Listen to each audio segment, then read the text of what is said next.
Hare Rama, Hare Rama,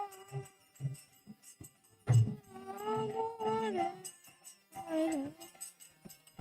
Hare Krishna, Krishna Krishna,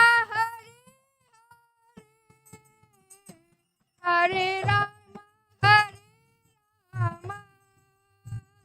Rama Rama, Hare Hare.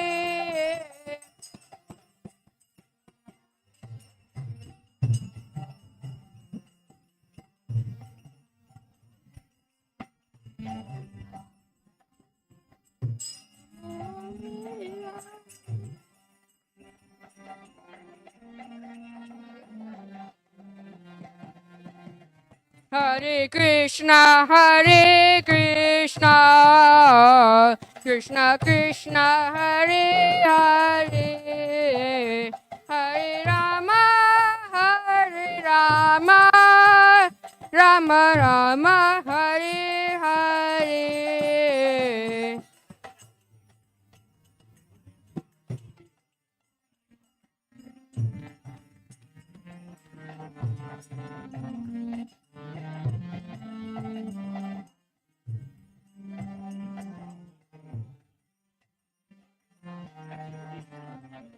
Hare Krishna, Krishna Krishna, Hare Hare, Hare Rama, Rama Rama, Hare Hare.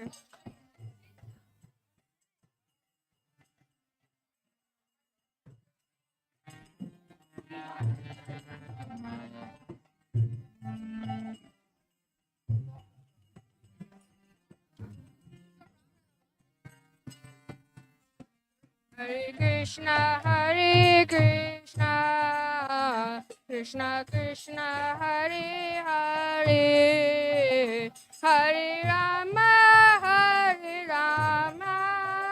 Rama Rama, Hare Hare.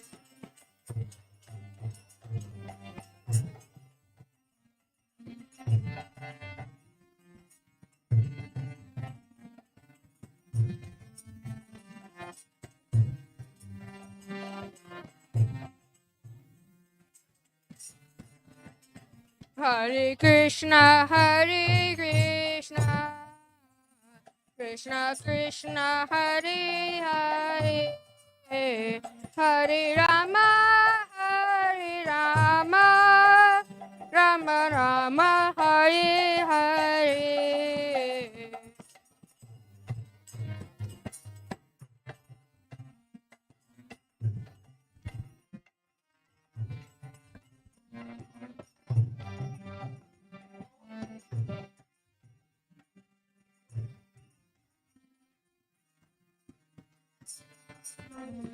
Hare Krishna, Krishna Krishna, Hare Hare, Hare Rama, Rama Rama, Hare Hare.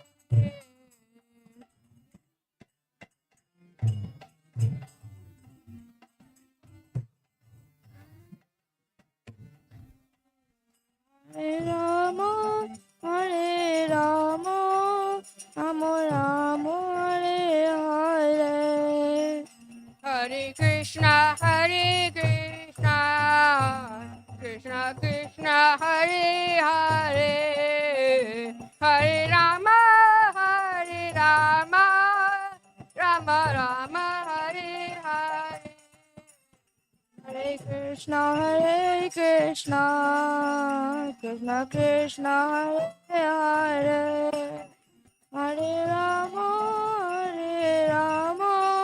Rama Rama, Hare Hare. Krishna Krishna, Hare Hare, Hare Rama, Rama Rama, Hare Hare.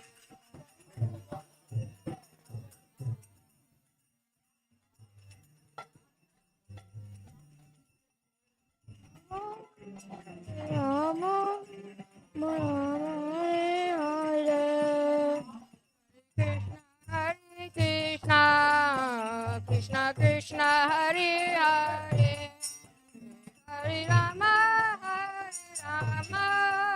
Rama Rama Hare Hare Krishna Hare Krishna Krishna Krishna Hare Hare Hare Rama Rama Rama Hare Hare.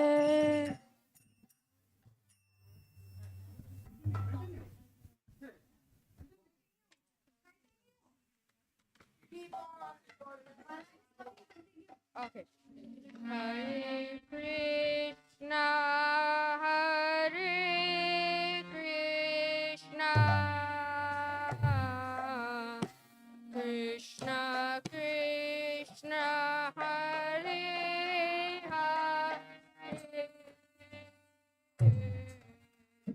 Hare Rama, Hare Rama. Rama Rama Hare Hare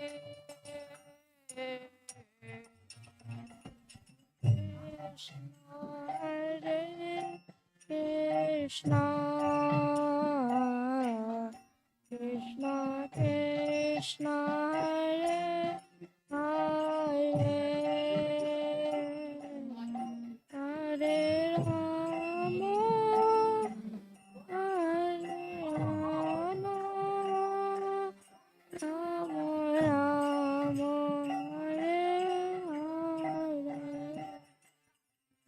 Rama Hare Krishna, Hare Krishna,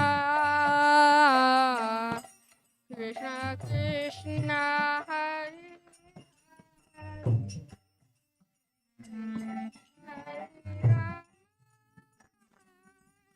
Rama, Rama Rama, Hare Hare.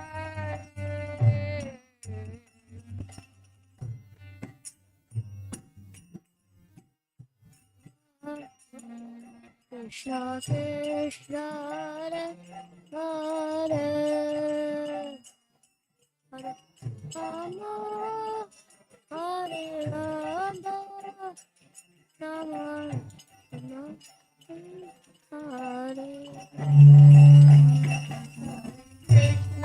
Hare Krishna Hare Krishna Krishna Krishna Hare Hare Hare Rama Rama Rama Hare.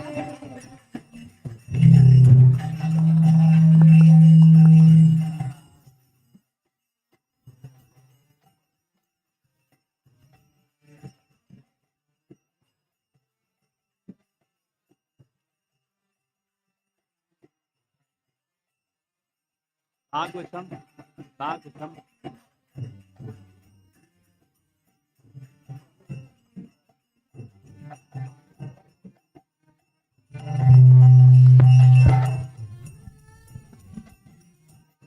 I can use my computer. I can use my computer if there isn't a book. Is there a book or no? Where?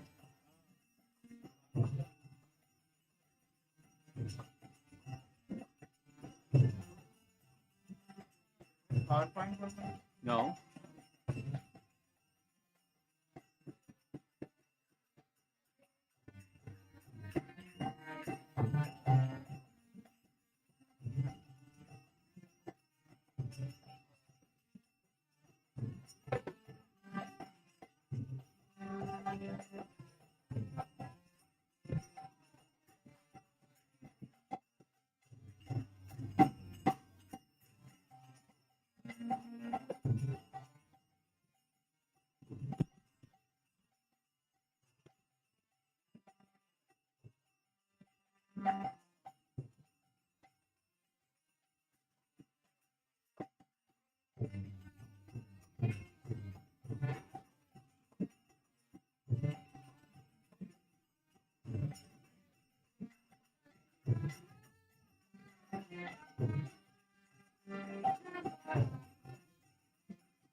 Hare Krishna, Hare Krishna, Krishna Krishna, Hare.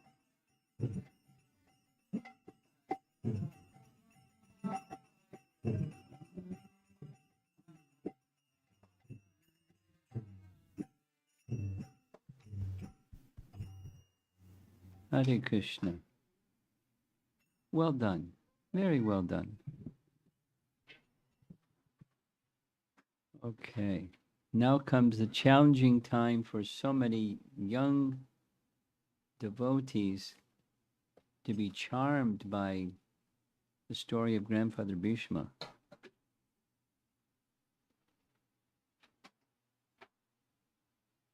Who is Grandfather Bhishma? What do you know about Grandfather Bhishma? To start with you, we'll go around. Say one thing that you know about Grandfather Bhishma. One thing. One thing. Why was he called grandfather?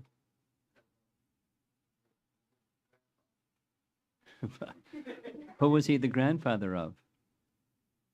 Who was he the grandfather of? How was it that he was the grandfather of the Pandavas? Can you describe a little bit? How about you? So you can describe something, how he was the grandfather of the Pandavas. How did that happen?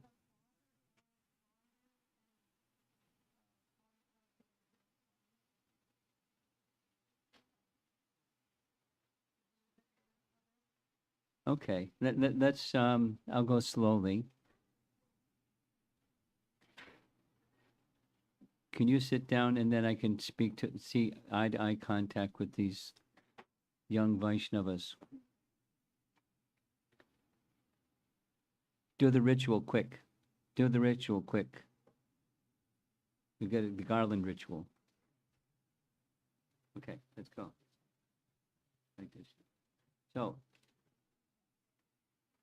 let's go back. The Pandavas were called the Pandavas because their father's name was Pandu. So they're called the Pandavas, the sons of Pandu. But Pandu died when they were still your age, young fellows. And they were living in the forest because Pandu was to be the king, but he liked living in the forest. When he died, when Pandu died, everyone's paying attention, right? Especially because I'm going to ask you some questions too, so you better pay attention. When Pandu died, it was the advice of Vyasadeva that they should return to Hastinapur, so they returned to Hastinapur. And when they returned to Hastinapur, they didn't have a father, so their grandfather, the grandfather, Bhishma, became like their father. In the absence of their father, the grandfather took that responsibility to train these young teenagers, all 5 of them. Okay? So, how was it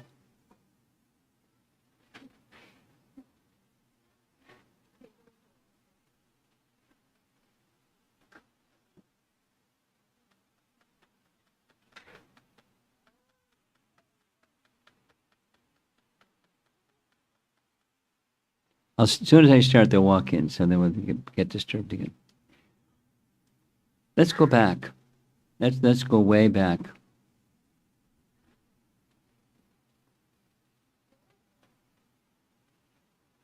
Who was Bhishma the son of? Who was Bhishma's mother and father? Bhishma's mother and father were Santanu and the mother, Ganga.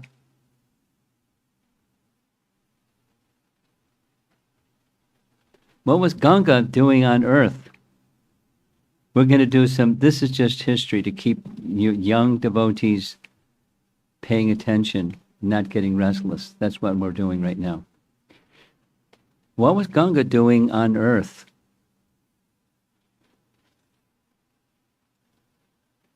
Ganga was cursed to appear on earth by whom? By Lord Brahma.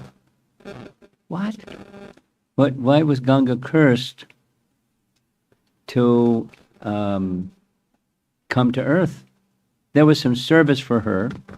The service for her was to become the mother of Bhisma Deva, but there was another purpose. She was to assist the 8 Vasus. Around the same time, 8 Vasus were cursed by Vishvamitra. No, Vashishta. Vashishta cursed 8 Vasus to take birth on earth because these 8 Vasus, you know who the Vasus are? They're demigod personalities, many. They have 8 principal ones, and they're great warriors and heroes and so forth. So these 8 Vasus were traveling about, and they saw Vashishta's hermitage. They paid their respect because Vashishta is an amazing Brahmana, and the wife of one of the Vasus became attracted to Vashishta's cow. She asked her husband, "Can you get me the cow? I want the cow. I have a friend. I'd like to give the cow to my friend." So her husband said, "Sure." They waited till Vashishta went to take his bath, and they stole the cow. When Vashishta came back, being a great rishi, he knew he had capacity to know things he hadn't even yet seen, that they stole the cow. So he cursed them, that they should take birth on earth. They heard that he had cursed him. So they came back to Vashishta, "Here's your cow, please forgive us." He said, "No, this is, thanks for the cow, but this is a fit punishment for you for stealing the property of a Brahmana, because stealing the property of a Brahmana is a big deal." Do you know a story? Do you, any of you younger generation devotees? Hello? Do you know the story of when Krishna's pastimes, when someone stole the property of a Brahmana? He was a king, but it was a mistake. King Nriga. You don't know the story of King Nriga? He's shaking his head no. Any of you know the story of King Nriga? How about, do you know the story of King Nriga? Okay, it's story time, and this is for the young people. I had a plan to do something else, but here we go. King Nriga was the son of Ikshvaku. Ikshvaku, we know from Bhagavad-Gita, who is Ikshvaku. In the 4th chapter of Bhagavad-Gita, Krishna says he taught the sun god Vivaswan this knowledge of Bhagavad-Gita. Vivaswan taught it to his son, Manu. Manu taught it to his son, Ikshvaku. Yes? Krishna taught Bhagavad-Gita to the sun god, who taught it to his son Manu, who taught it to his son Ikshvaku. Ikshvaku was a long time ago. And Ikshvaku came to this earthly realm to establish the kingdom of Ayodhya, because Ikshvaku was one of the descendants of Lord Ramachandra, or ancestors, not descendants, ancestors. So the son of Ikshvaku was named Nriga, Nrga, Nriga. And he was very, that's 5 varies, very charitable. He gave away so many cows and so many gold and valuables and garments, and every day, abundant gift giving. But one day, misfortune happened. One of the cows he gave to a Brahmin wandered back into the herd of cows, and he gave that same cow to another Brahmin. And as the second Brahmin was heading back to his home with the cow, the first Brahmin said, "Wait a minute, that's my cow." He said, "No, it's my cow. The king gave it to me." So they went to the king to settle the dispute. The king said, "My mistake. It was an accident. Take 1,000 cows and give me back this one cow." No. And they both left angry, and they cursed him. Some versions say he was cursed. Some versions say by taking the property of a Brahmana, he had to face Yamaraj. Yamaraj gave him a choice at the time of death. Yamaraj gave him a choice.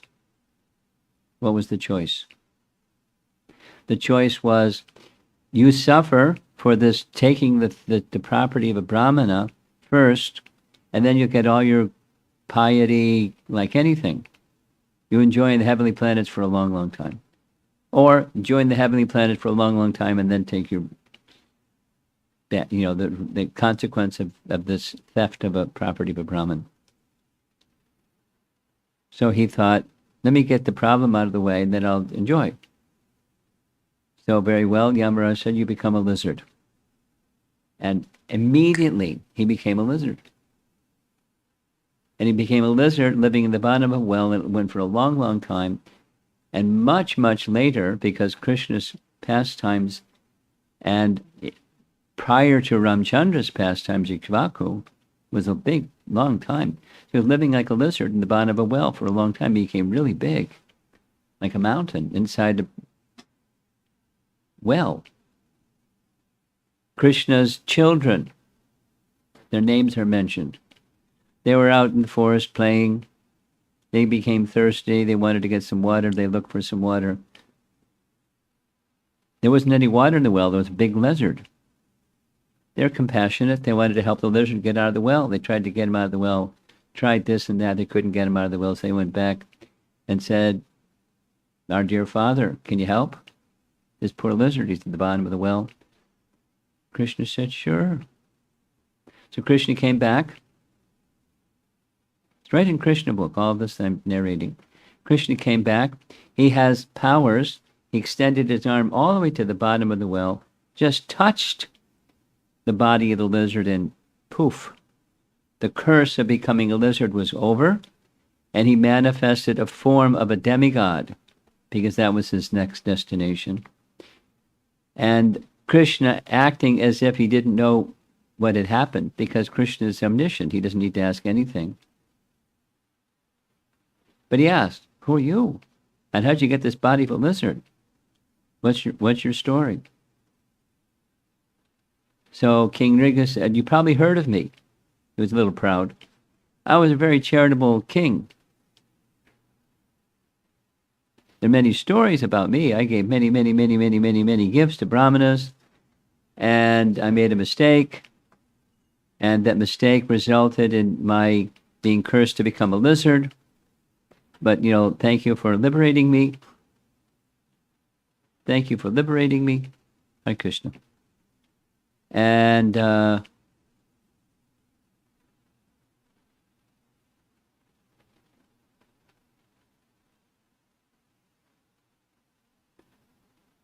with your permission, I'd like to go to my next destination. That's next destination. So Krishna gave him permission. An aircraft, a vimana, descended from heaven and escorted him very delicately to the heavenly realm, where he would stay for a long time, enjoying the fruits of his charity and pious activities. Krishna gave him a special benediction: "When you're finished with all of that, you will come to me." So Krishna went back to Dwarka and informed his sons and all the citizens, because they were also listening, it's very, very dangerous. Just see, very dangerous to take the property of a Brahmin. Never make that mistake.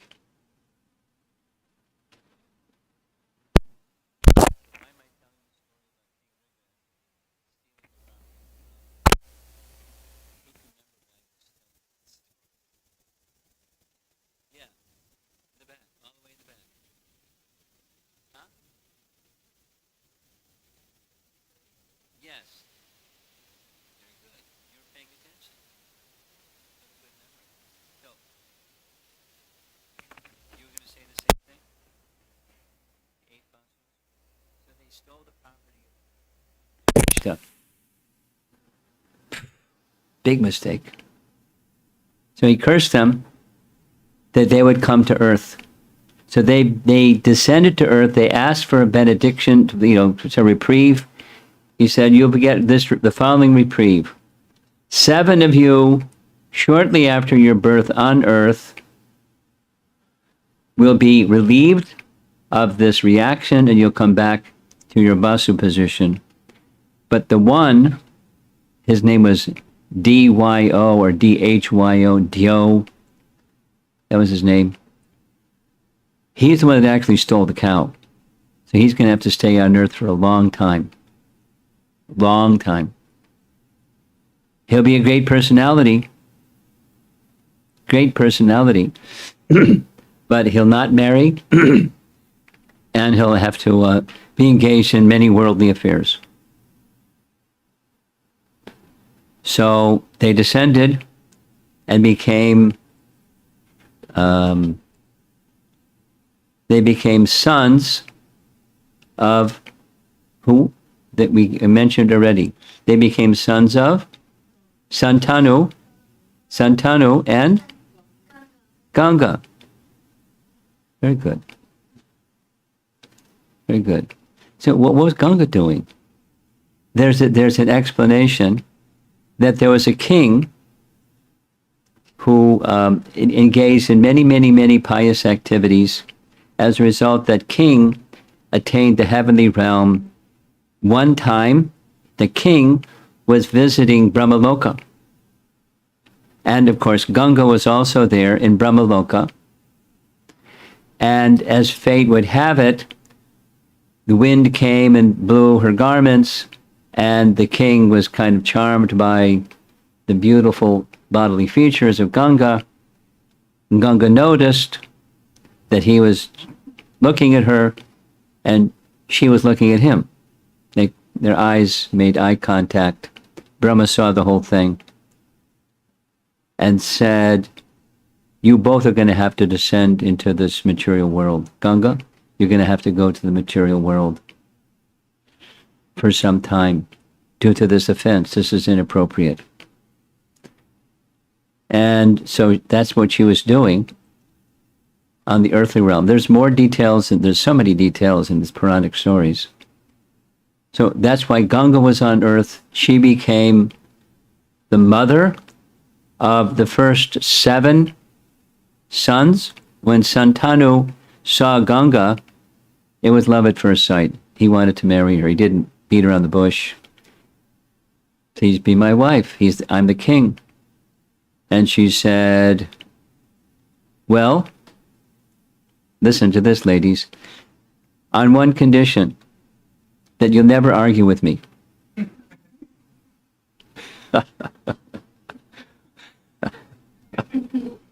Whatever I say, no disagreement, okay? "Oh, sure, no problem."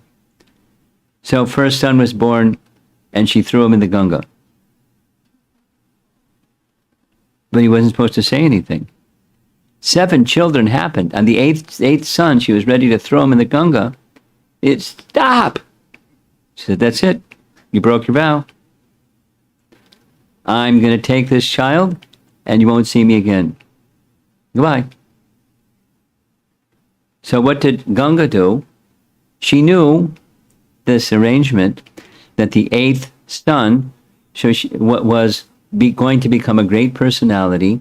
So she had this 8th son, as he grew up, get trained by Vashishta. In scripture, boys, you're paying attention, right? Vashishta. Who is Vashishta? He's a great Brahmana. The same one, listen to this, the same one that had cursed the 8 Vasus to take birth on earth became the guru of number 8, the one that stole his cow. Just see how forgiving he was. He trained him in scripture. Parshuram, one of the principal Leela avatars of Krishna. When you see a painting of Parshuram, you see he's carrying a chopper. an axe, because he went on a rampage and removed the surface of the earth of demoniac kings. Although he was born in a Brahmana family. That's a long story. Brahmana, the Puranas have lots of long stories. So Parashuram became his teacher.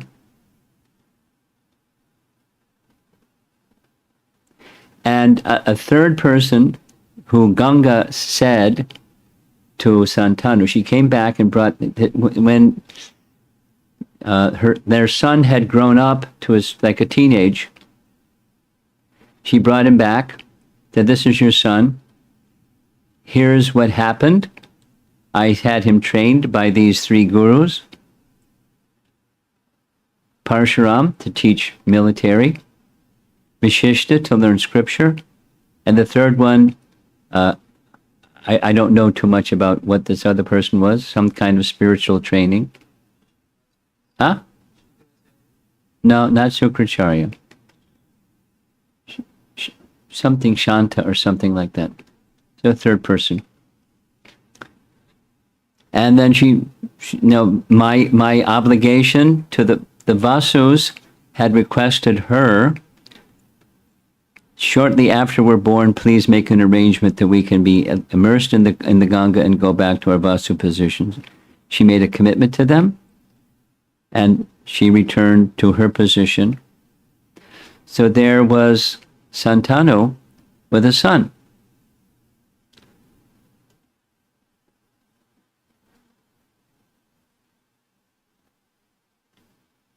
You follow everything so far?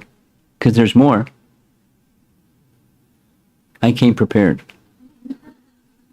I didn't know it was going to be so many young people, but I'm prepared. So his name, she had given him a name, Deva Vrata. Deva Vrata. So Deva Vrata came to know after some time that his father's name was Santanu, right? His father had a very strong desire to marry a fisherman's daughter. Now that's not usual, that for a king to marry a fisherman's daughter. And the fisherman's daughter, her name was? Starts with an S. Satyavati. You've heard that one before? Satyavati? Is this all new to you? Is it new to you? I'm asking you. It's new to you. Do you like stories? It's okay. Satyavati. Satyavati was the daughter of a fisherman. Here's some more story. How did she become the daughter of a fisherman? Srila Prabhupada writes in Canto 9, Srimad Bhagavatam, Chapter 22. The later chapters of Canto 9, Srimad Bhagavatam, are describing the lineage of kings in the Sun dynasty or Surya dynasty. Ikshvaku was one of those. From the sun god Vivaswan to Manu, Manu to Ikshvaku. Manu brought that line to this earth realm, and many other kings following him. The Surya dynasty and the Moon dynasty in the final chapters of Canto 9. So in that section, I'm going to read, Satyavati was actually the daughter of Vipari Chara Vasu by the womb of a fisherwoman known as Matsya Garbha. So Satyavati was actually the daughter of Vasu. We're hearing a lot about Vasus the last couple of days. What are the Vasus? Vasus are, so Bhishma was a Vasu. Anyway, I won't go into it. Yesterday we discussed one of Krishna's dearmost friends, in addition to Arjuna, one of Krishna's dearmost friends was Uddhava. Yes, Uddhava? Krishna says to Uddhava, or says about Uddhava, that in his previous life Uddhava was a Vasu. And in the heavenly realm, the Vasus with Brahma were engaged in a yajna. And the desire of Vasu, this particular Vasu, was he wanted to be in a relationship with Krishna, in a friendly relationship with Krishna. So Uddhava took birth as a cousin, first cousin, Krishna's first cousin. Krishna's father was Vyasadeva, and Uddhava's father was Vyasadeva's brother, Devabhaga. Devabhaga was Vyasadeva's father. He was Uddhava's father. So they were close, but he was previously a Vasu. So here's another Vasu.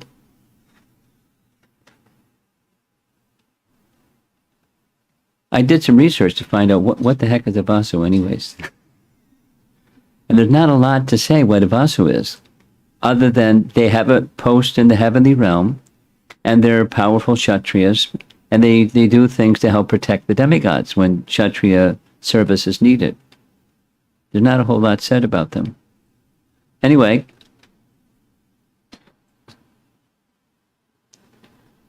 Upadichara Vasu was Satyavati's father, and there's many different narrations in the Puranas, and your head will spin if I tell you them, so I won't. But kings sometimes, well, here's a simple one. They're complicated. He had a number of queens. From those queens, he had 5 principal sons that were rulers of large kingdoms on earth. Vasu became known as a very powerful emperor under whom many kings were ruling. A large tracts of land on earth. There was another queen, and there's different versions of how this other queen became his queen. But while they were enjoying their activities together in a forest situation, some ancestors, Pitris, came to them and said, there's a particular ritual for worship of the forefathers. We would like you to assist us in the worship of the forefathers, please, because the elder son in Vedic culture is supposed to offer rituals to their ancestors. Shraddha. Shraddha. So he and his wife went to the forest. He went to the forest to seek a deer that was part of a ritual that they wanted. And he became overwhelmed with separation from his wife. It's far out. This emperor, then found a hawk and asked for the hawk to carry his seed to his wife so there could be pregnancy. The hawk agreed. As the hawk was flying, another hawk thought he was carrying something to eat. They had a big fight. The seed of the emperor fell into the sea, the seed of the emperor was swallowed by a fish. The fish happened to be an apsara who had been cursed, and as soon as that pregnancy of the fish occurred, the apsara was released from the curse, and the fish then bore twins. The fish was caught by a fisherman, brought to the king, Vasu, Vipicharu Vasu, and when they opened up the fish, they found twins. And one of the twins was Satyavati. But she smelled like a fish. So they gave her a different name. Matsya Gandha. This means she smelled like a fish. And the king decided to give Matsya Gandha to a fisherman to raise as his child, his daughter. He agreed. The son that came out of the fish became his son, and he made him the king of a kingdom, the Matsya kingdom. This is a Puranic story. So that's who Satyavati was. She wasn't exactly the daughter of the fisherman. She was the daughter, according to Srimad Bhagavatam, Prabhupada's purport. She, Satyavati, was the daughter of this Vasu, Viparicharu Vasu, in a very interesting, complicated way. But gee, same thing happened to Pradyumna. Very similar thing happened to Pradyumna. You with me with hearing stories? It's okay. I'm doing this for our younger generation folks over here. So if you don't want me to continue, I won't. If you want me to continue, I will. Should I continue? Okay. You know who is Pradyumna? Pradyumna? Go ahead. Krishna's son. Krishna's first son. Who was Krishna's first queen? Rukmini. And their first son was Pradyumna. But something very unfortunate happened. When Pradyumna was born, less than 10 days, doesn't say how many, less than 10 days after Pradyumna was born, he was kidnapped. Why was he kidnapped? He was kidnapped because a demon was told that this child, when he grows up, will kill you. So he went and kidnapped the child and threw the child into the sea. And the big fish swallowed him. A fisherman caught the big fish. When he was such a big fish, he gave it to the king. Wasn't a king, he was a demon. He gave it to the demon ruler. And the demon ruler said, thanks a lot. Send this big fish to the kitchen. So when they started opening the big fish, they found this child inside the body of the big fish. It turns out that child was Pradyumna.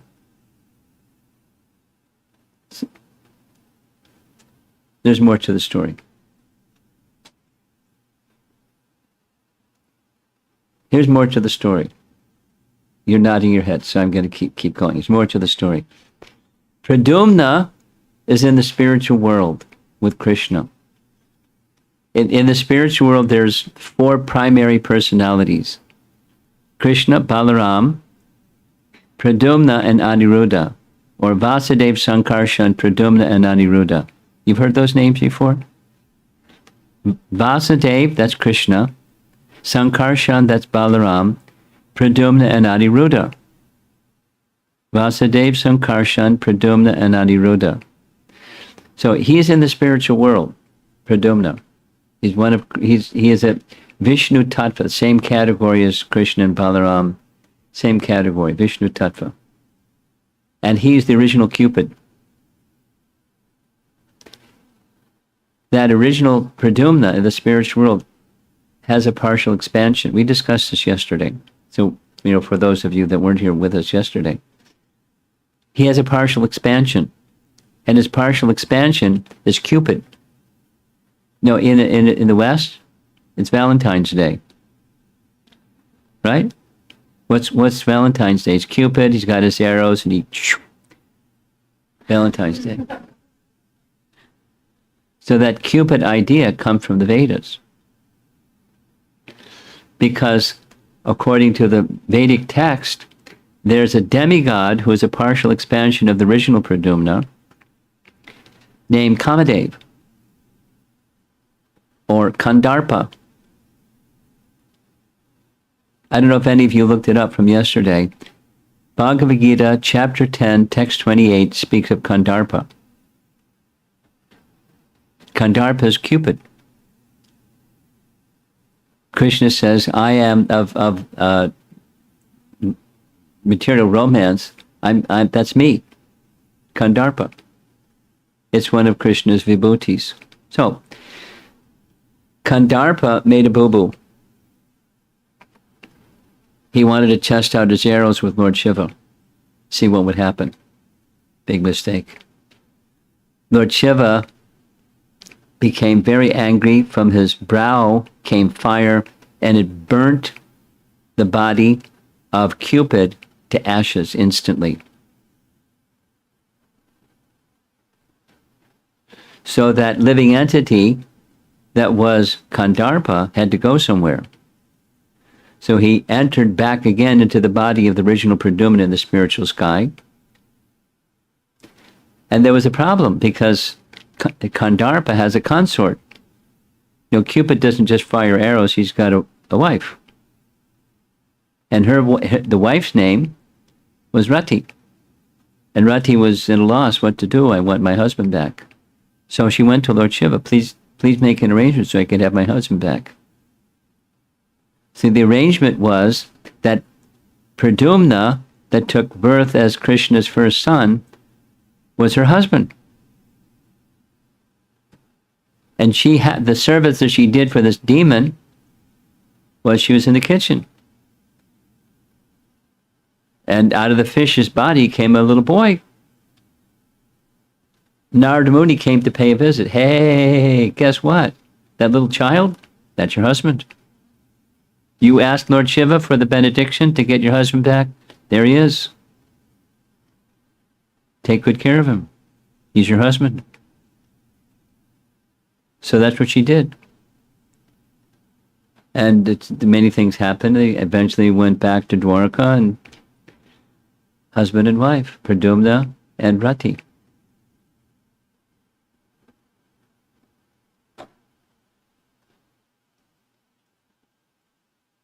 So that was the story to just to keep you all fully attentive, was about Satyavati was born from the body of a fish by carrying the seed, by a hawk carrying the seed of Vipicharo Vasu to his wife.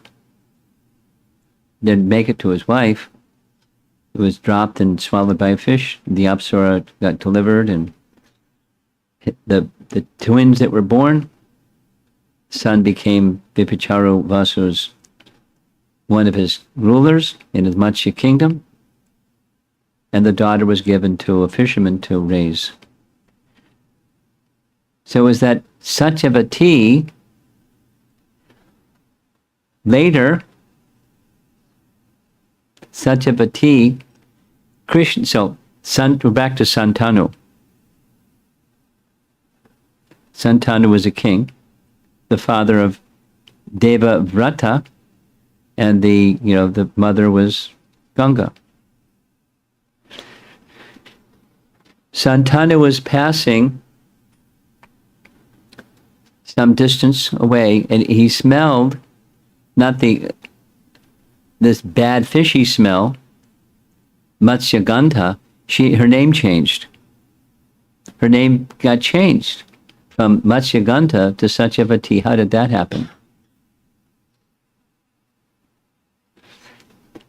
By the arrangement of Parshuram. You've heard of the name? No, excuse me, not Parashuram.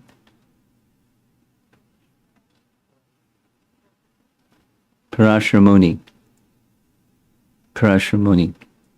Excuse me. Parashuramuni. Too many names.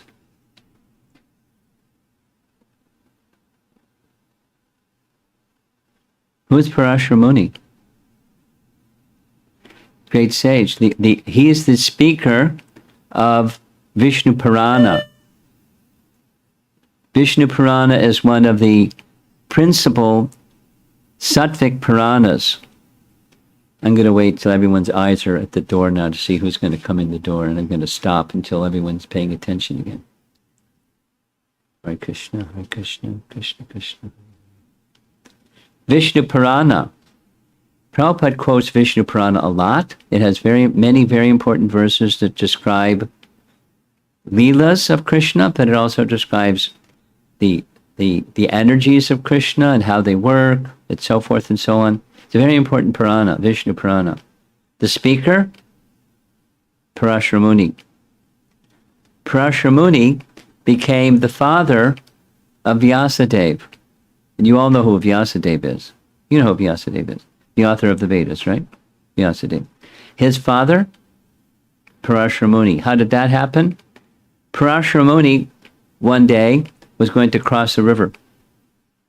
And he was going to cross the river by getting on a boat. And there was no boatman other than a lady. It smelled like a fish.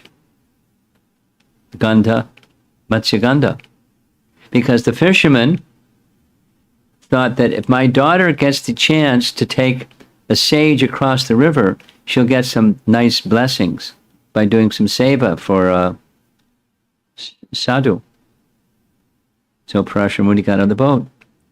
He was doing some calculations, astrological calculations, and he understood this is in a very, very auspicious time, a time for an incarnation of the Supreme Lord to appear.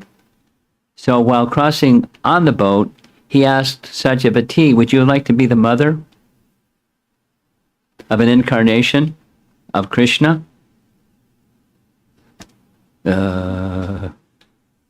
I'm not married.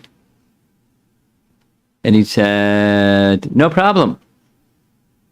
I can make an arrangement so you can become the mother of a child without losing your purity, your virginity. She said, well, how will that look if I'm walking around for 9 months and I'm pregnant and I'm not married? He said, no problem. The child will be born immediately. Just like that. Well, how's that going to work? Because we're in the middle of the river and everyone's going to see us. He said, no problem.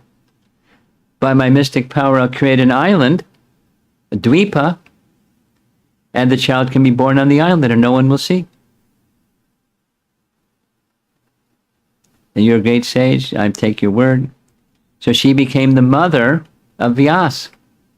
Satyavati became the mother of Vyas before she was even married.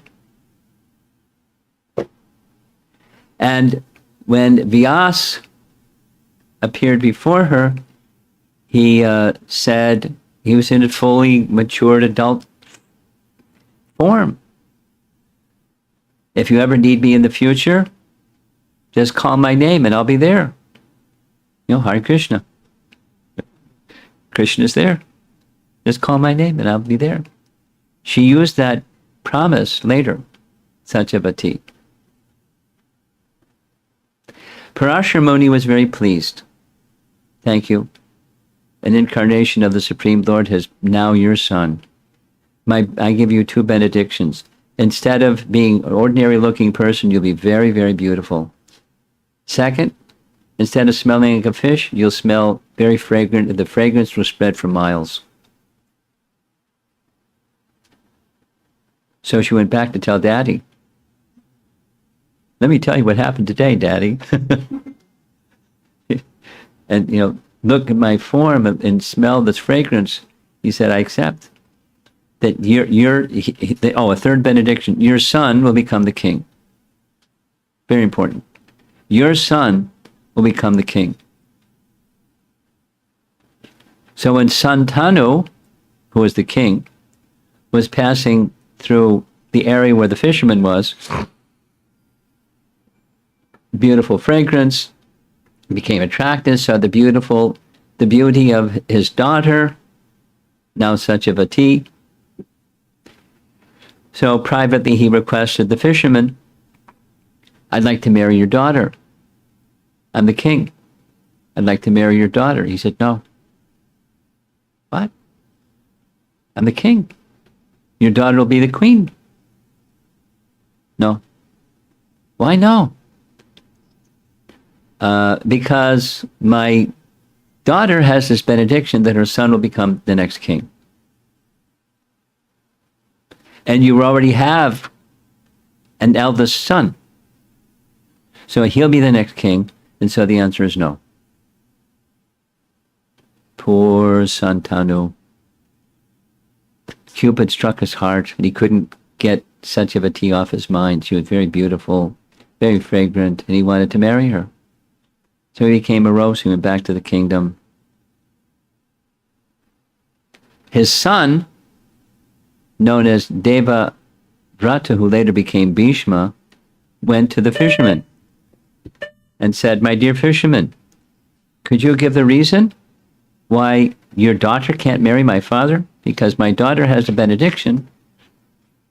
Satyavati has the benediction that her son will become the king. But you're the Santanu's son, eldest son, so you'll become the king. So Devavrata said, no problem. I'll take a vow. I won't become king. He said, no good. Why is that? If you get married and your son is born before my daughter's son is born, then your son will become king. So he said, no problem. I'll take a second vow. I'll never get married.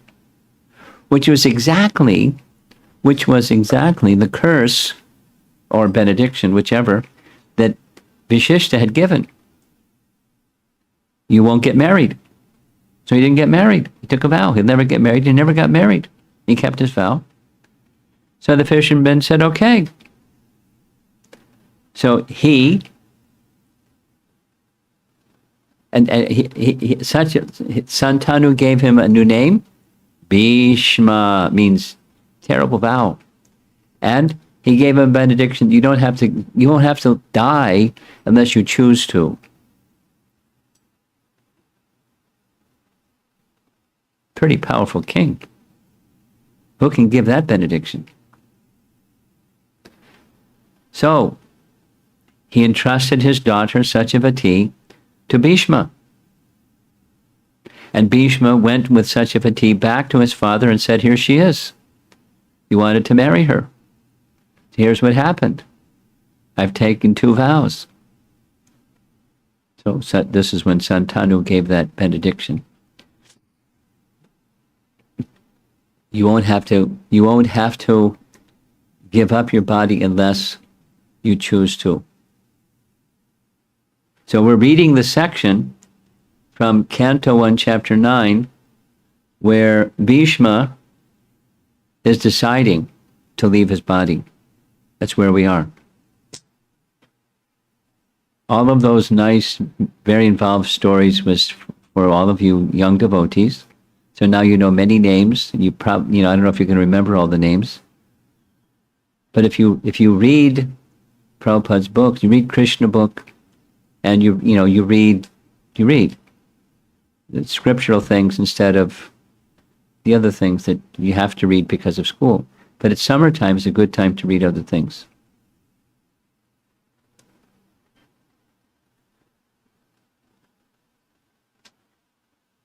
So now I'm going to read, we'll do this. Canto 1, Chapter 9, Srimad Bhagavatam, is the passing of Grandfather Bhishma. And that's what we've been reading from in the evenings.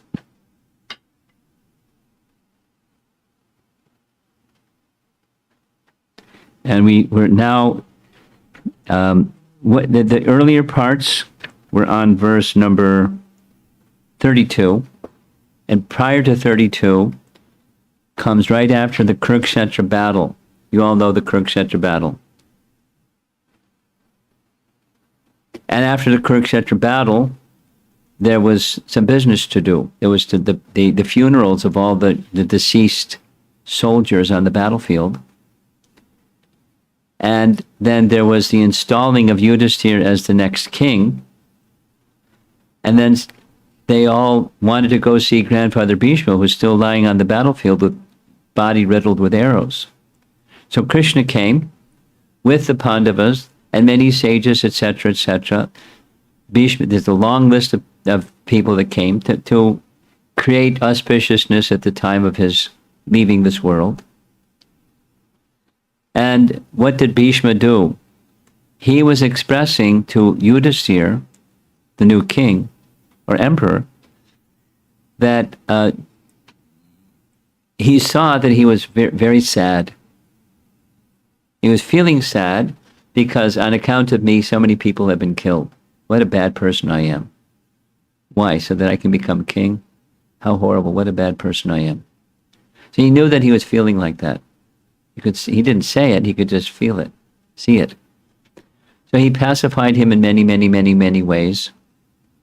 Long section. And then he started speaking about Krishna. And then glorifying Krishna in many nice ways. Understanding Krishna as the personality of Godhead.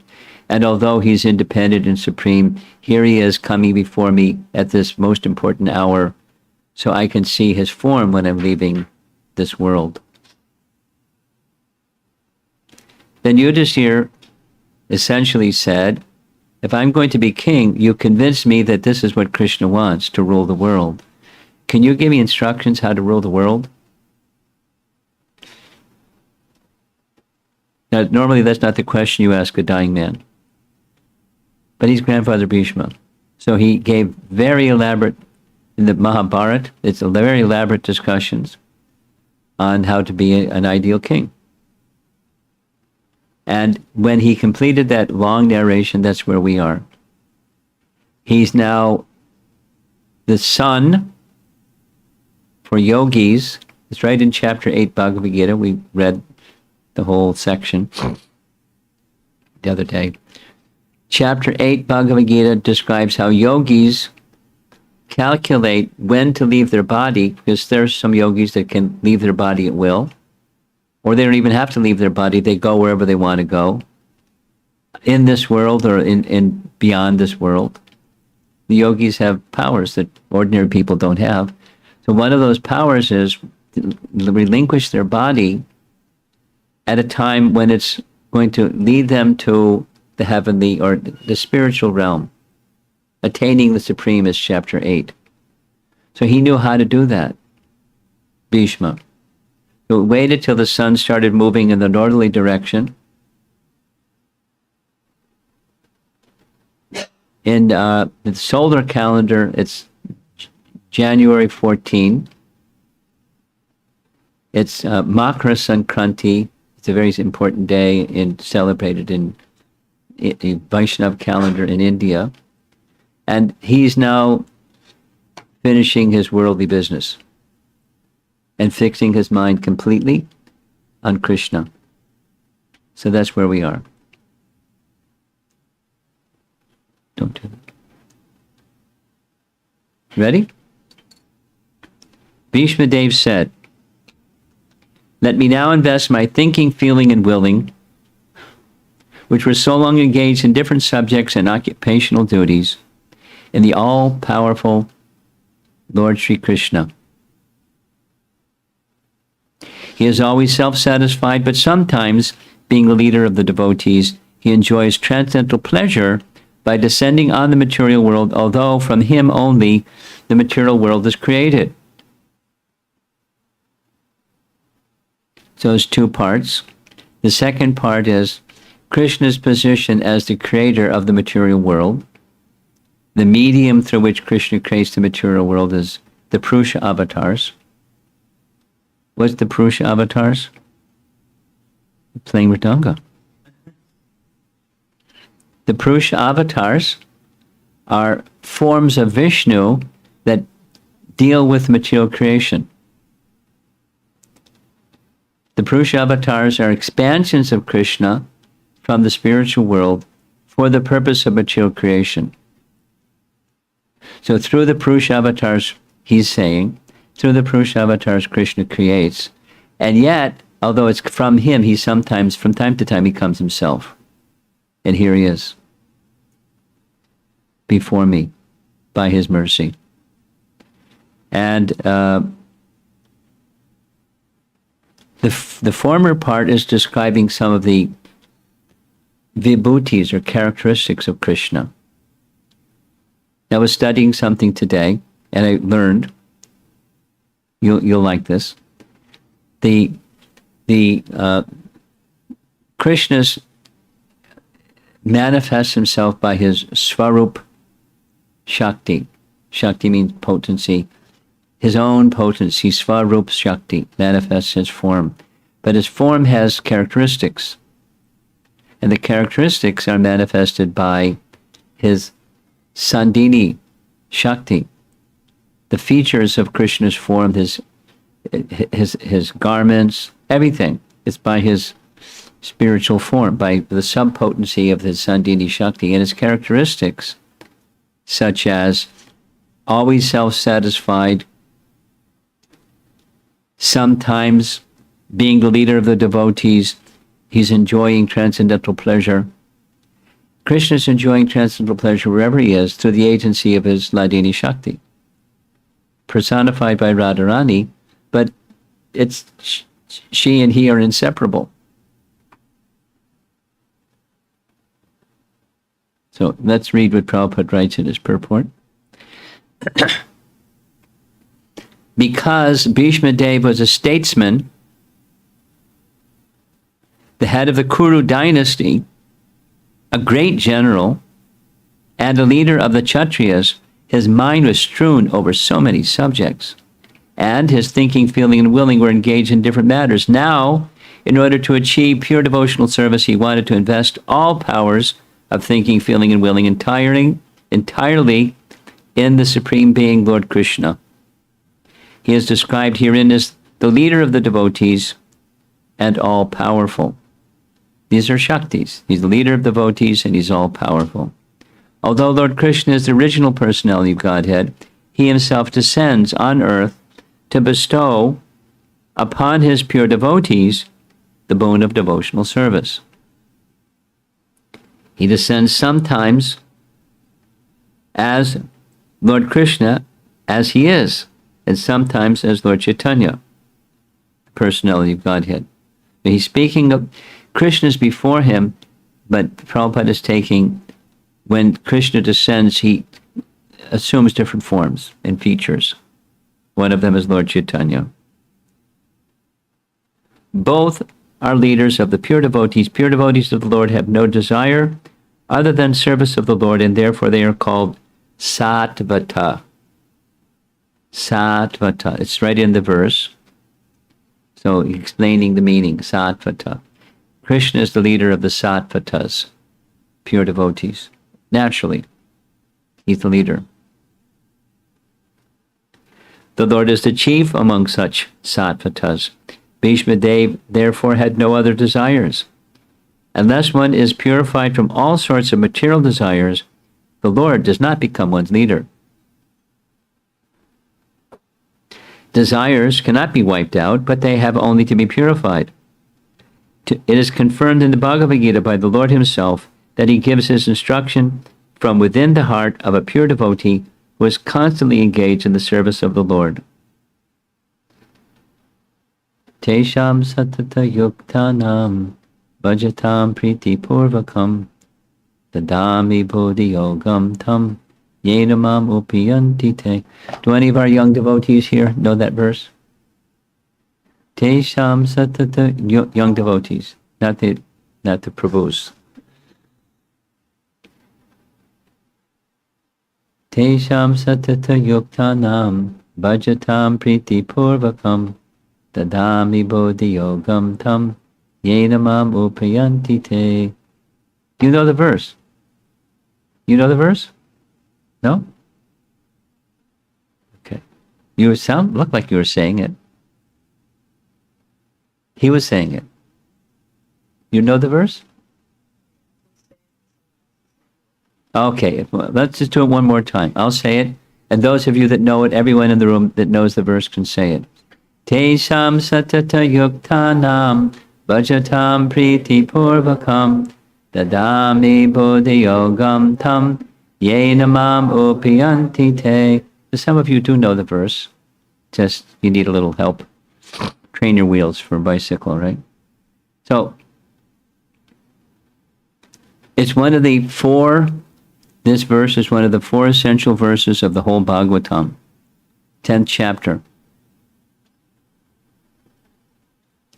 Dadami Bodhi Yogam Tam. Krishna gives Bodhi Yoga. He gives the intelligence, Yena Mamu Payanti Te, by which you can come to him.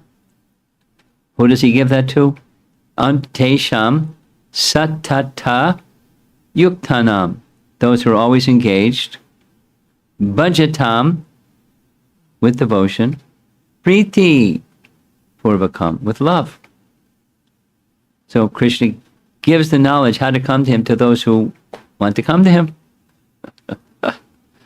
And how do they show they want to come to him? With love.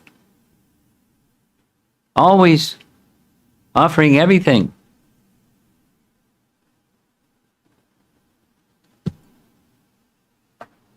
That's the leader of the Sattvatas, Krishna. Such instruction is given not for any material purpose, but only for going back home, back to Godhead. Bhagavad-Gita 10:10.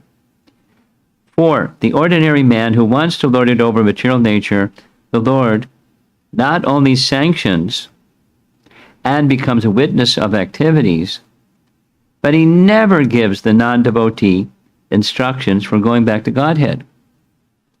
Now that's a verse from the 13th chapter of Bhagavad-Gita. It's situated in the heart. Situated in the heart, Krishna does two things. He oversees, upadrashta. Drashta means to see. Upadrashta, he oversees. And anumanta, cha. He also permits. He oversees and he permits. But that's for everybody. But for the devotees, he gives, here's how you can go back to Godhead. Now, the non-devotees can't hear it. It's just like, what? They can't hear it. Why they can't hear it? They don't want to surrender to Krishna. They want to be enjoyers. Me. They want to be enjoyers. And bhakti means Krishna is the enjoyer. So Krishna doesn't give the understanding to those persons how to come to him. He doesn't give buddhi. He doesn't give spiritual intelligence. They got the other kind, the material intelligence kind. No problem.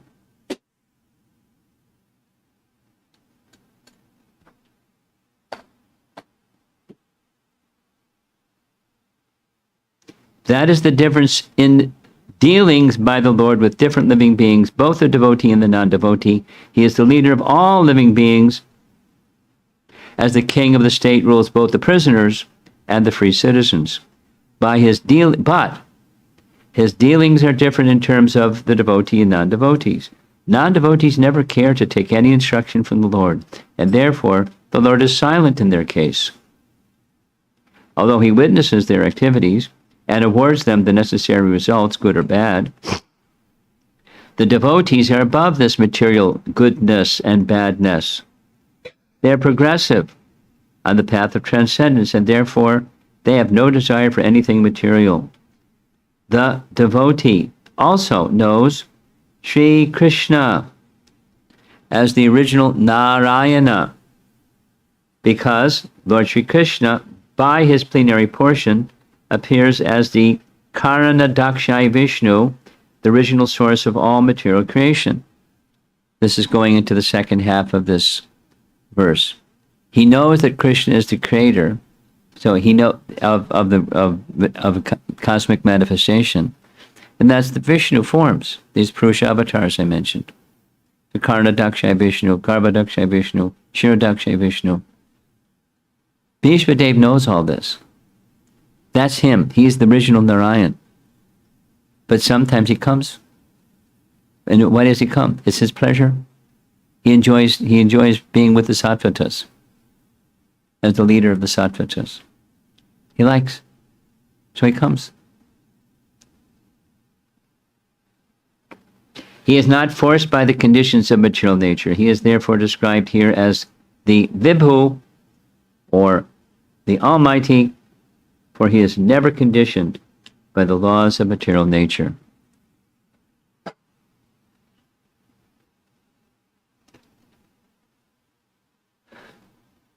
Very different evening, huh? There's one more thing I wanted to do. I think I'll do it because it's really short. This verse, these verses, there's a series of verses spoken by Bhishma Deva, and they're really important because he's an important person. As you all know, most of you know, Bhishma Deva is one of the 12 great authorities. How do we know he's one of the 12 great authorities? Because one of those 12 states them. One of those 12 is Yamaraj. One of those 12 is Prahlad Maharaj. And Yamaraj is giving the statements of who are the 12 Mahajans. His name comes at the end, but Bhishma Deva is one of those great authorities. He's a very important person. So this section where he is now speaking directly about Krishna, and at the time of his death, he's preparing his mind to be completely focused on Krishna, and his intelligence completely focused on Krishna, because it's the stage of yoga. Some of you know what yoga is. Everybody knows what yoga is. One of the main systems of yoga is the Eightfold yoga system, or Ashtanga. Ashta means 8, and Anga means limbs. The Eightfold yoga system. And what he's doing right now is Anga number 5. What's Anga number 5? Pratyahara. He's withdrawing his senses within. So that the prior 4, yama, niyama, asana, and pranayama.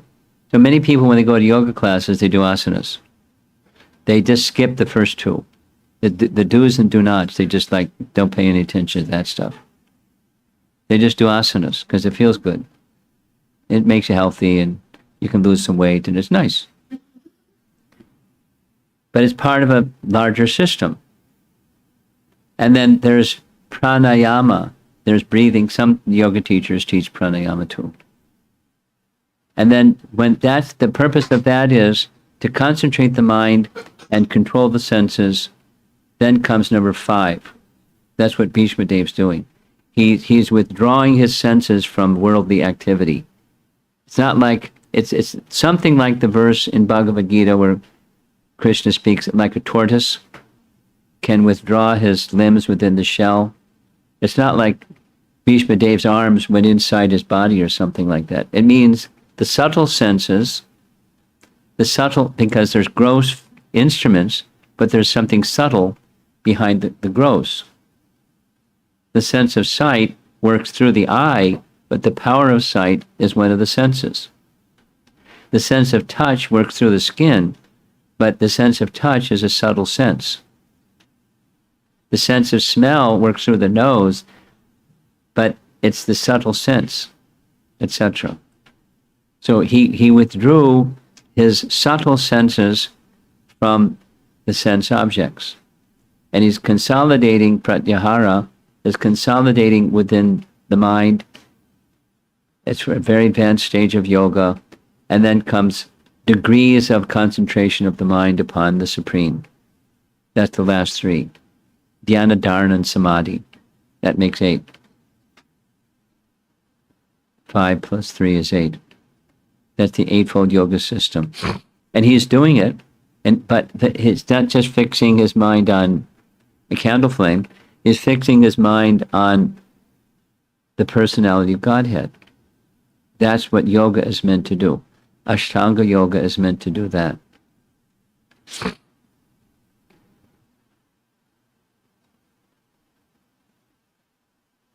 The Patanjali yoga system describes it in detail, the Eightfold yoga system. Very interesting. We're going to, during the Festival of the Holy Name, I don't know if you're planning to come, but those of you that are going to be able to come over the 4th of July weekend, I'm going to touch on the Patanjali yoga system and what Patanjali says about mindfulness. Because that, mindfulness is a buzz these days. It's become so popular that it's used in business, the mindful manager. Right in Chicago, when going to a program at University of Illinois at Chicago, we were going through downtown because the university is downtown, and there was a big store, home of the mindful burger.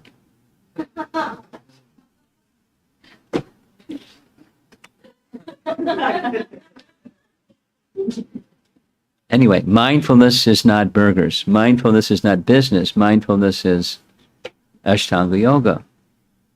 And Patanjali has things to say about it, and it can be useful for us in our mantra meditation if we understand the principle that Patanjali teaches, the principle of how to apply yoga system properly. And Bhisma Deva is demonstrating it. And Bhisma Deva is also demonstrating what to do when you're on notice that you're going to leave your body. I don't know if some of you probably know this, maybe many of you know. Kadamba Kanada Swami is on notice. The doctors diagnosed that he has a type of cancer that's incurable, and maximum, probably, maybe longer, maybe lesser, but around 1 year. So he's doing the Pratyahara program and fixing his mind on Krishna. And he's sending out some really interesting messages here and there, forwarded to some devotees. It's important because whatever the age is, at some point we're going to leave this world. And the Bhagavatam is focused on that. Maharaj Parikshit is cursed to die in 7 days. Bhishma Deva is imminent. He's going to depart. What do you do when that notice comes? What's Kadamba Kanana Swami supposed to do? What are we supposed to do? Because it's going to come. It may not be with a notice, but when that comes, it's coming.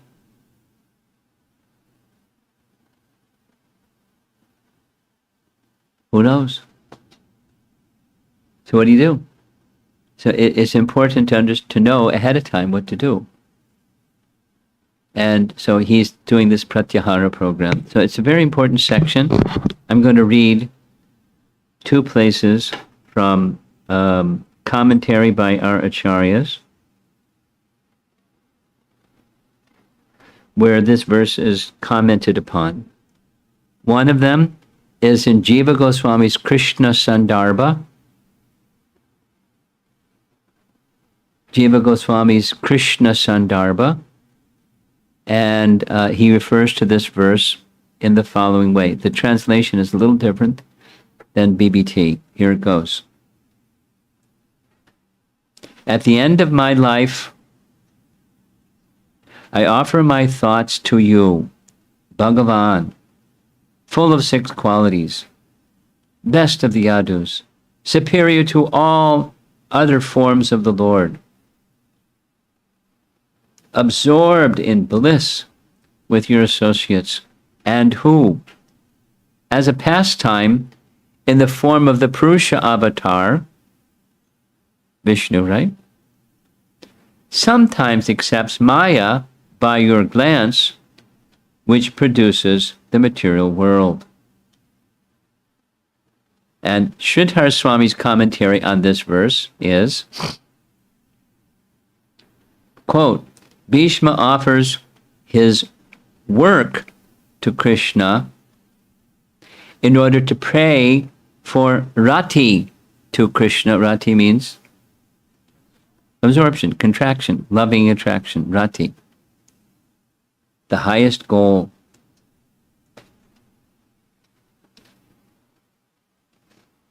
Vibhu ni means Krishna in comparison to whom no one has any comparable greatness. Krishna has supreme power. He is endowed with the highest bliss arising from his Swarup. He's his own spiritual form. He doesn't need happiness from something else. It's from within him. He sometimes accepts Prakriti for play, means material creation. He is not like the jiva who is dependent. With his Swarup covered, his play is described. From this play, the sequence of creation manifests. Creation is also his lila, or his play. Interesting. One more, because now Vishwanath Chakravarti Thakur is going to comment something. Let's see here. Oops.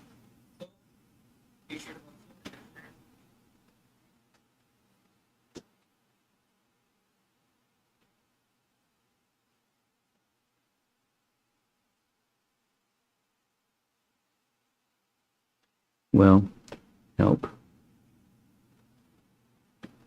Yeah.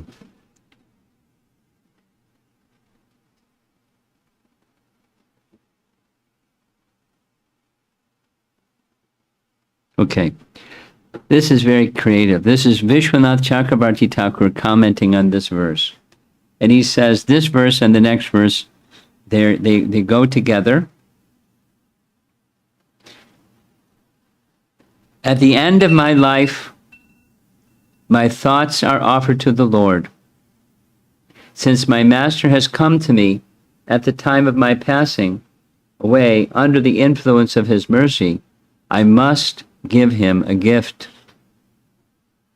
There is nothing suitable in this abode, possessiveness and ego, in this abode of possessive. So what can I give to him in this place that there's just possessiveness and ego? Therefore, I make a gift of my thoughts alone. Krishna. But in this world, we see people who give, they also desire to take. Bhishma, my thoughts are without desire. I offer them to Bhagavan, who is full of 6 wonderful qualities. Krishna. But the Lord is famous as Narayana.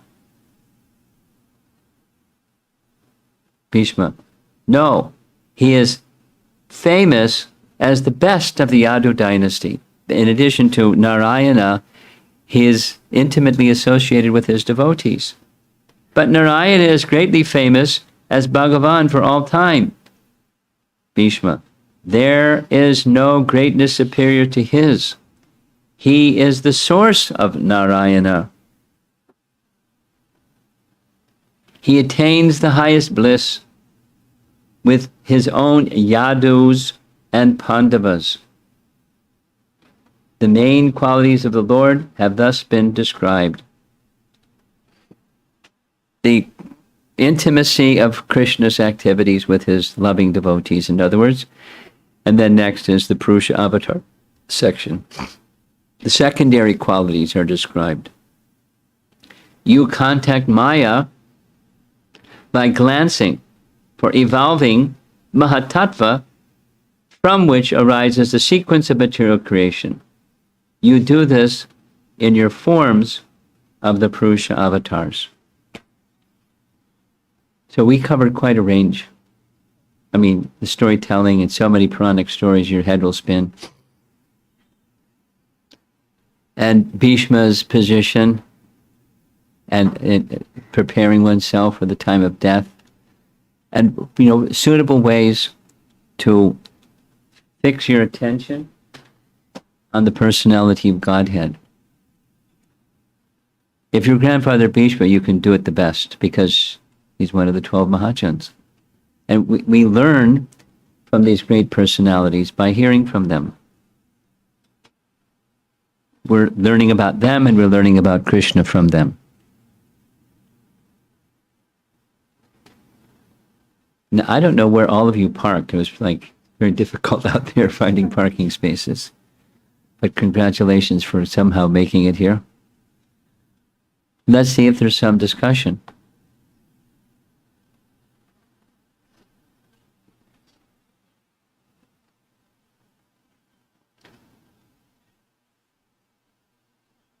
So, Online question. so this is from Hirshta. How do we maintain a sense of urgency in Krishna consciousness without becoming stressed or working under pressure? How do we maintain urgency without becoming stressed or working under pressure?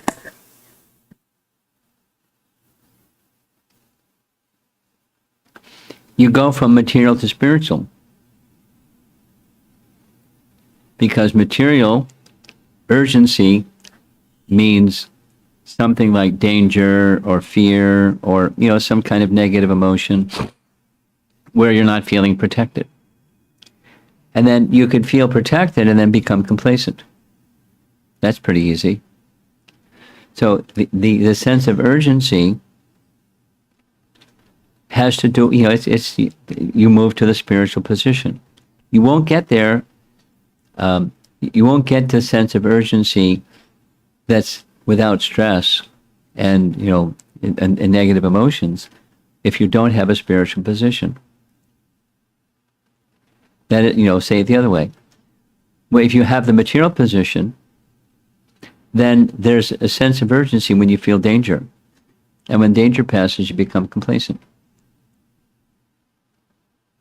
So to maintain the position of urgency, you have to move to the spiritual position.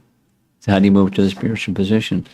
You follow the process of removing the coverings and awakening our dormant consciousness. You follow sadhana bhakti carefully in good association.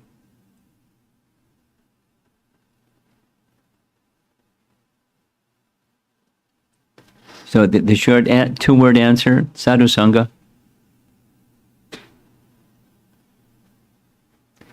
How to? Sadhu sangha. How does the next thing? Sadhu sangha. Because sadhu sangha unpacked means to do all these things nicely. And to stay fixed in doing them nicely is sadhu sangha. If you start to become complacent, somebody will bump you in the, ribs and say, hey, you're getting complacent. Or you're heading for the ditch or something like that.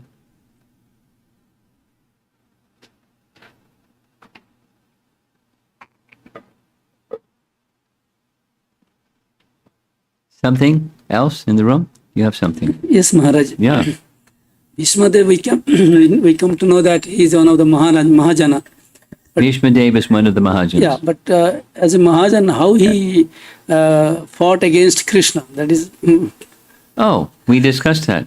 You can ask Aruta, she knows. No, we come to know about the surrendering. There are six basic guidelines of here's surrendering. a short answer. Short answer. You ready for a short answer? Bhishma Deva has a eternal relationship with Krishna as servant.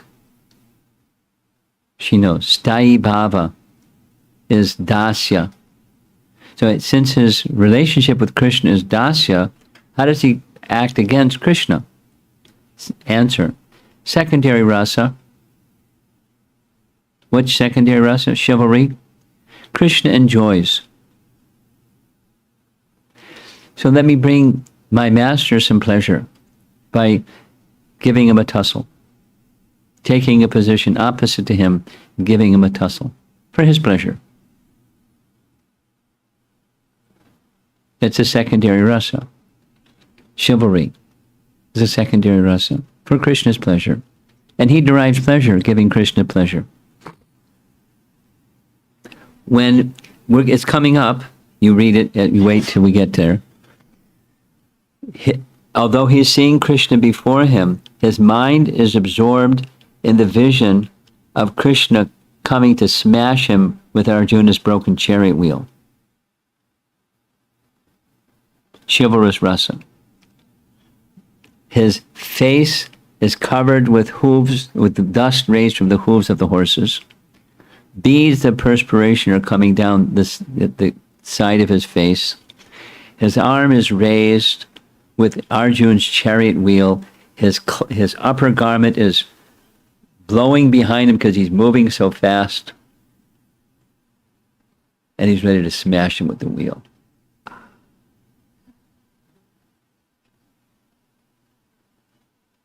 Chivalry rasa.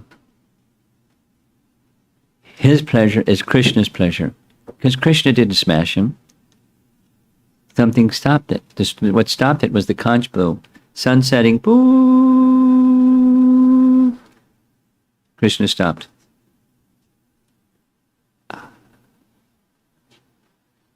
Bhishma dropped his weapons. When Krishna's coming to smash him, that was it. That was what he wanted. That's what Krishna wanted, was that loving, in exchange with Bhishma, his dear devotee. That's how. There's other things to say, but that's a nice one.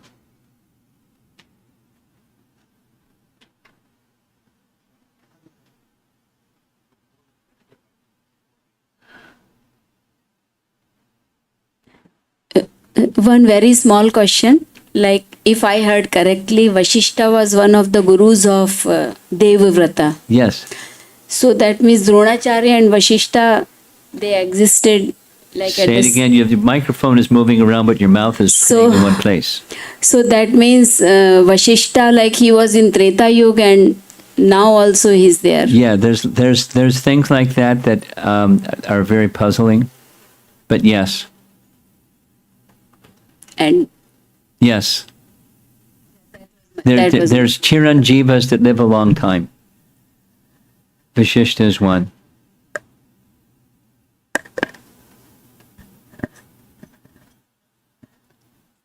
Anybody else?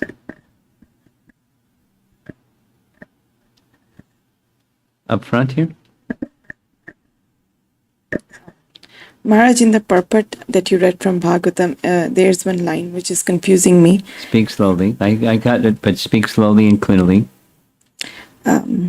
So I'm reading the line. Although Lord Krishna is the original personality of Godhead, he himself descends to earth to bestow upon his pure devotees the boon of devotional service. Yes. So my question is, Maharaj, pure devotees, they already have devotion, pure devotion. So, well, do you have pure devotion? So here it is written pure devotees. I don't. So do you want Krishna to come?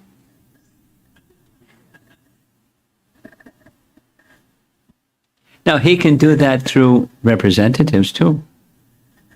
But he's very loving. He'll sometimes come himself. When he does come, that's one of the things that he does. From Bhagavad-Gita. Boys, see if you can say this verse with me. Paritranaya sadhunam vinachaya jaduskritam dhamma sangsthapanarthaya sambhavami yuge yuge. So one of the three things that Krishna does is that one. He doesn't have to, but when he does, that's one of the things he does.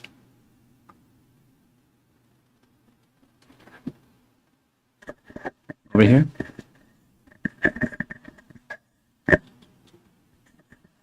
Maharaj, you mentioned about Parashara Muni, and he's mentioned also in Bhagavatam as the guru of Maitra Muni who spoke the Bhagavatam to him. Yes. So, so my question was that, so he's also the father of Vyasadeva. Speak slowly. So he was also the father of Vyasadeva, Yes. and he fathered Vyasadeva, and he spoke the Bhagavatam to Maitra Muni also, right? Like He spoke the Bhagavatam too. Maitra Muni. Well, he spoke to Shukadev Goswami spoke the Bhagavatam to lots of people. Vyasadeva taught it to Shukadev, but in the audience there were a lot of people. So what was your point? No, but in Is Canto, this a chronology question? yeah, like Bhagavatam is spoken at different levels. Like the line for Maitreya Muni was separate, right? Which? Because Maitreya Muni. Yeah. You know, because before he starts speaking the Bhagavatam to Vidura, he traces how he got the Bhagavatam, how he received the Bhagavatam, right? I'm listening. So he mentions that he received the Bhagavatam from his guru, Parashara Muni, who received it from Sankhayana Muni, and who received it from Sanat Kumar, who received it from Lord Shankarshan. So they're different. So your question is, it sounds contradictory. So how do we unravel the contradictory? Yeah. Well, I'll add to the contradiction. You ready? Who was the guru of Uddhava? Brahaspati. Yes. One of the gurus of Maitreya was also Brahaspati, Yes. Yeah. Oh. adding to the complication. It doesn't answer your question. Just so these persons heard from many sources, and the form of the Bhagavatam that Maitreya said that he heard from, this line of teachers, may not be the same Bhagavatam that we have, the 18,000 verses. Another iteration of the Bhagavatam. The detail I don't have the answer to. It's a nice question. But just like there's, how many Mahabharats are there? When we hear Brihad Bhagavatamrita, we hear that it's an explanation of Mahabharata that wasn't Vyasadev's Mahabharata. Correct? So there are other iterations of Mahabharata, and one possible answer to this question, there may be other iterations of Srimad Bhagavatam from which Maitreya had heard, to that line of teachers. I don't have the answer. It's a good question. And I'll see if I can find somebody that's, Puranic whiz kid or, scholar that has the answer to that one. But that's a possibility. There are other iterations.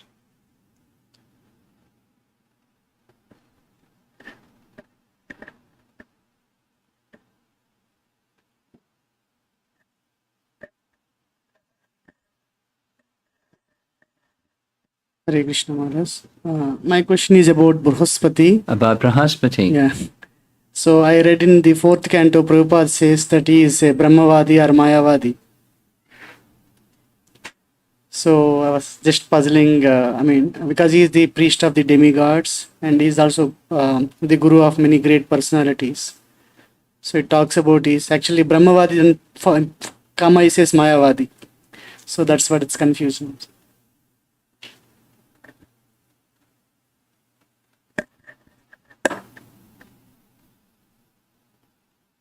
I'd have to see the context, and I can't respond because it is. Not right now, please.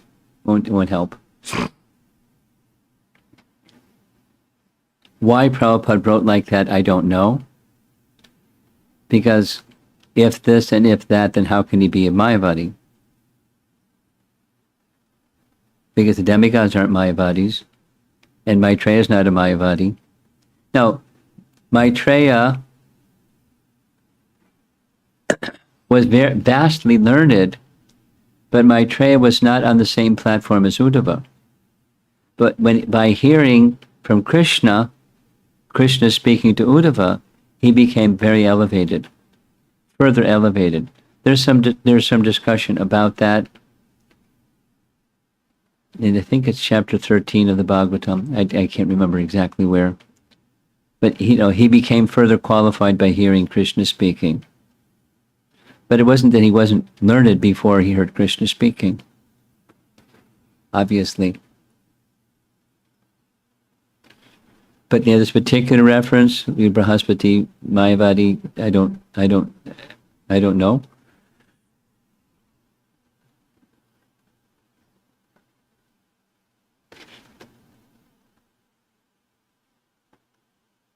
Anything over on this side?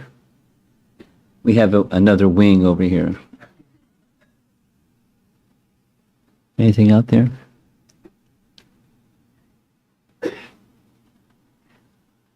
Okay.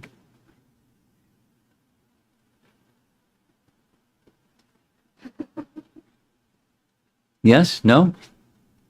No. Okay. Srila Prabhupada ki jai.